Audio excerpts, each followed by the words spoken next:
Alright, let's do this.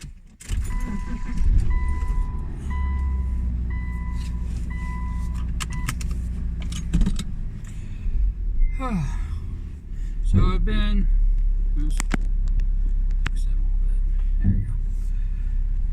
So I've been going through a few things. If you follow me on Twitter, I am not quitting Twitter. I am just not going to be active on Twitter anymore. I don't know how long it's going to last. It could last a day.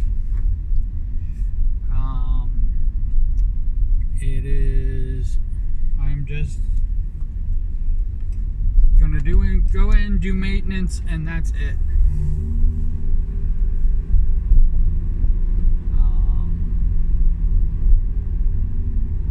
When the subscriptions come down, because they're going to,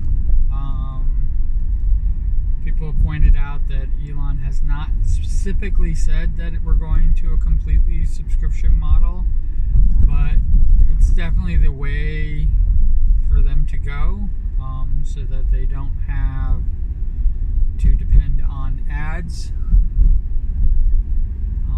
and other support systems to pay for Twitter. Twitter has never been a super profitable, only because it's so wide-reaching and it hires a lot of people, including lawyers.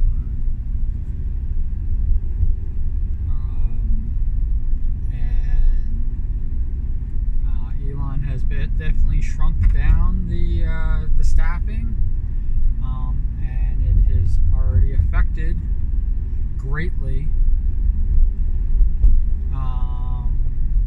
the usage of Twitter.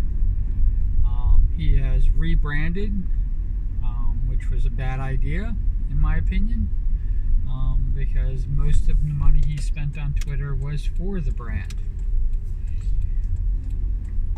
It would be like somebody buying Doritos and changing the Doritos. The store-bought nacho chips that are very much like Doritos are better. They tend to almost all be better. So changing the name means that you just basically, brand recognition is what sells Doritos, and once you get rid of brand recognition, you don't have that anymore.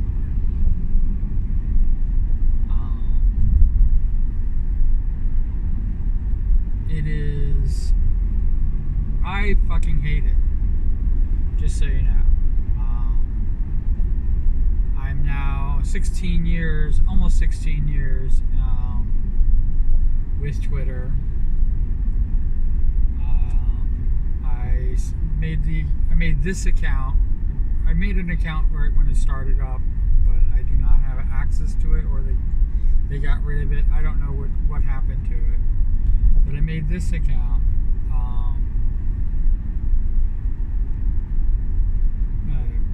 15 years ago on January 20th. And January 20th will be my 16th anniversary.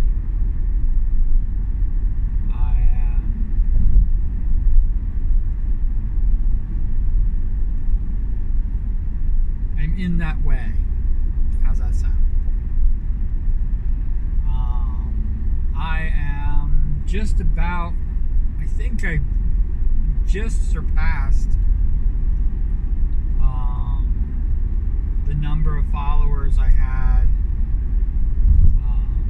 15 years ago in my first year on Twitter, and because I know I had over 8,000, but I don't think it was very much over 8,000, and now I have 8,500 followers right now, so I think it is definitely ahead. We passed the halfway mark. It's a couple hundred ahead, and 15 years ago, the big number to get to was 10K. 10K was the place to be. And even though I don't think it's because of the current ownership of Twitter and what the value of Twitter is, I don't think that having 10K followers means the same as it did 15 years ago.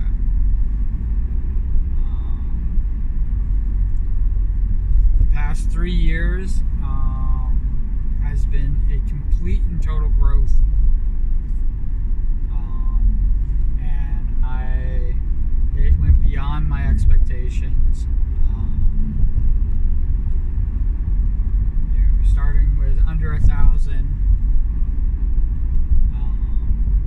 when I started streaming, to now having the 8,500 and basically surpassing my previous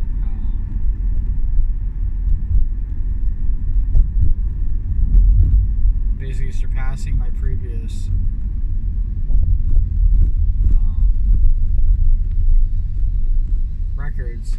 It's very interesting that this has happened.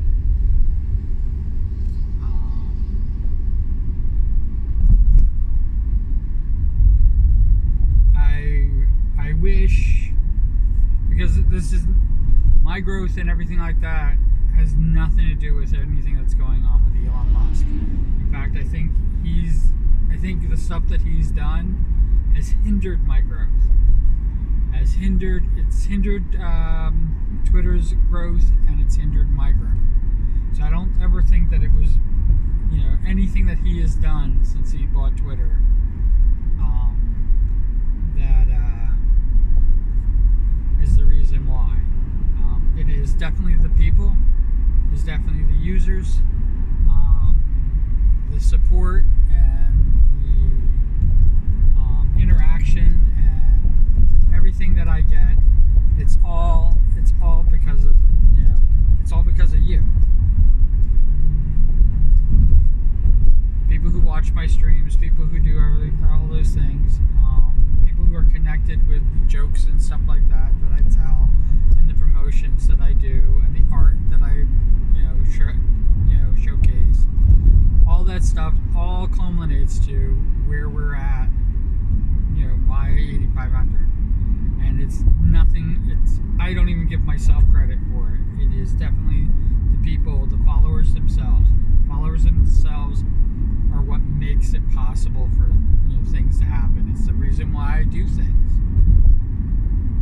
Because if I did not have such strong support, I would have turned ended this whole thing. The support is everything. The actual numbers, they like I said, it only means something because 10K meant something 15 years ago.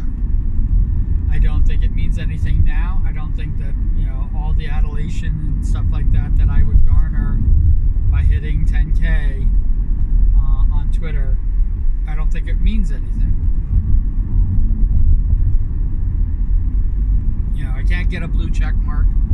I can't get any of that stuff. None of that stuff will happen when I hit 10K. I just wanted to do it because it's kind of like in spite of all the crap that's been going on.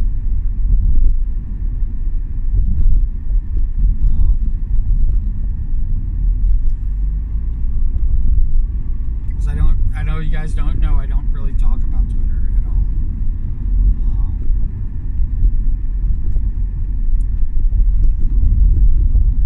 Now it's been half my streaming time has been, no, not half, a third of my streaming time. Twitter has been owned by Elon Musk, and it's just been, literally, I've been watching it deteriorate. I've been actually asking people, where are they going and what are they doing? The fact that he bought Twitter so that he could, uncensor things, and what just happened to me was the fact that I could not write Twitter in my profile. In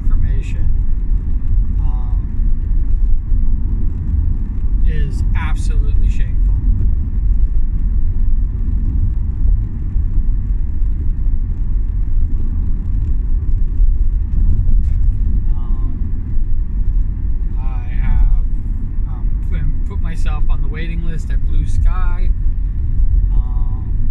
I think there's Pandora, and there's a few other places that we could go to. Blue Sky is probably the best because they say it is very Twitter-like, but it requires invitation. It's an invite only.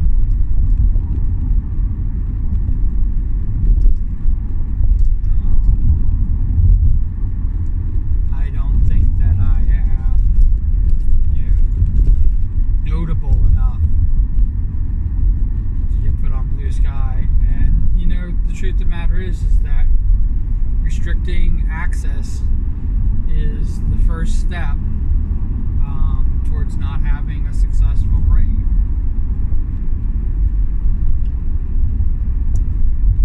The reason why, in my mind, the reason why Twitter worked wasn't because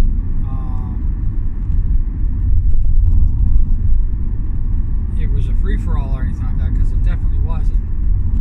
But it did allow anybody to make an account. Anybody could sign up for Twitter, and anybody could make their way up the ladder.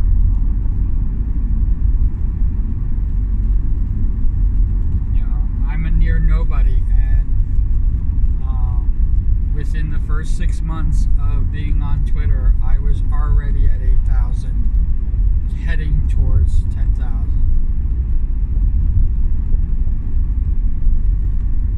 And if you know what was happening in 2008 when I had this account, you know that it became very difficult for me really quickly, and I was still trying. 2008 almost to 2010, so for 2 more years I was made the attempt to try to stay in the entertainment business. So most of my contacts were entertainment people. Most of the people that were following me were entertainment people. It was a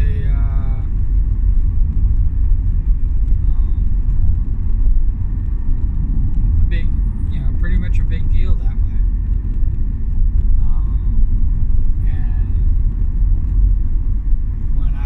When it was official that I was out, I lost, basically 8,000 people.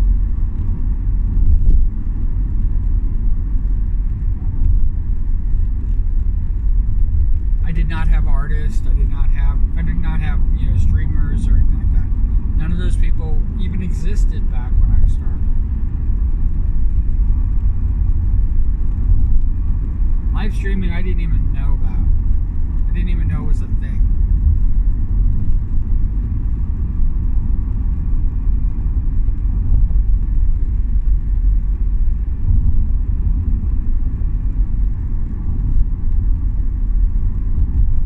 I was going to make videos.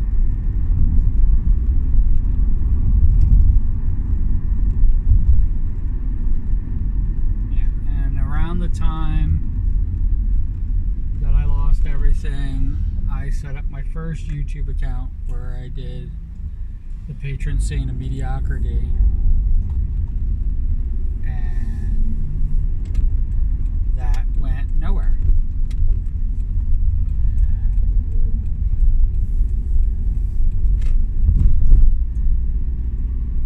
And in a last-ditch effort, I created this account.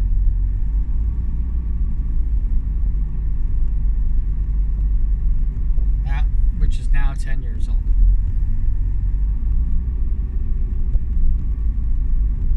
But in a last-ditch effort, I created this account, and it sat for 7 years. And in the time that this account has sat,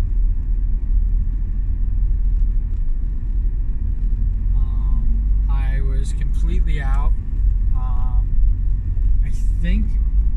I don't know if I dipped that low, but I know that I was around 300 followers on Twitter, and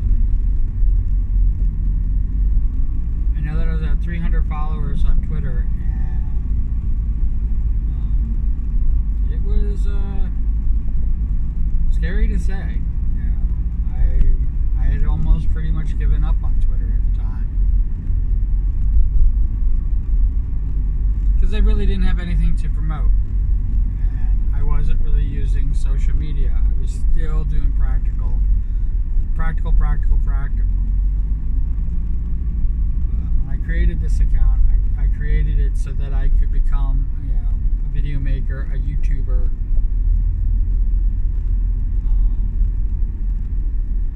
And in becoming a YouTuber, it was going to be a completely different thing from the patron saint of mediocrity. Patron saint of mediocrity was not meant to be like kind of a business type of thing.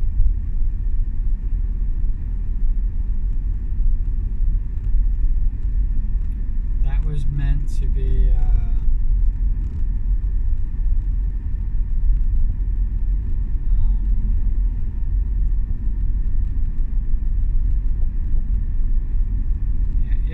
it was really meant to be for a business.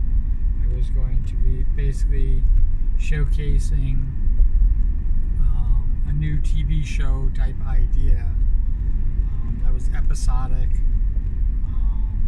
and this page was going to be my end of it. The show itself was going to be on another page, and then I was going to have my own YouTube page where I crafted, I built things, I did things for the stream, and I show what we're doing, like day to day, regular day in an episode and whatnot. I was not being hired to be an actor. Was just going to be that. So kind of my behind the scenes. And I liked it. I liked the idea. Worked. It gave me a personal account. And people would have access to me and access to videos. And if we made DVDs, because I thought that's where we were going to go with it. I didn't think that there was a lot of money in streaming. Being a YouTuber, I heard that there was some money, but not an occupation. But what I wanted to do was I wanted to sell DVDs, and on the DVD there would be the extra commentaries and everything like that. We'd have a whole kit and caboodle.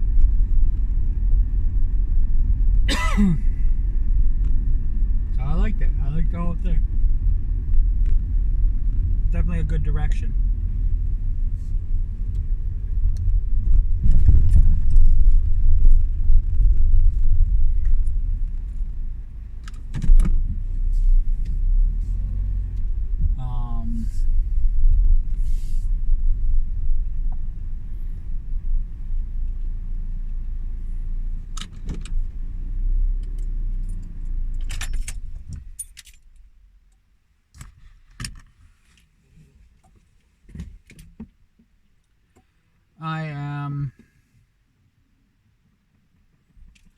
I'm going to figure it out. I'm no longer supporting Elon Musk. So if he sells Twitter and somebody else has it, I will give them as much support as I can. But I even realize that the fact that I'm still tweeting and still being active and stuff like that is that it's generating people to be a part of this fucking mess that was Twitter.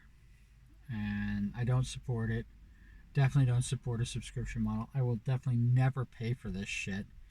It's not even worth it now. Why the fuck would I think it's going to be worth it later? He's basically offering you just the same shit that you can do.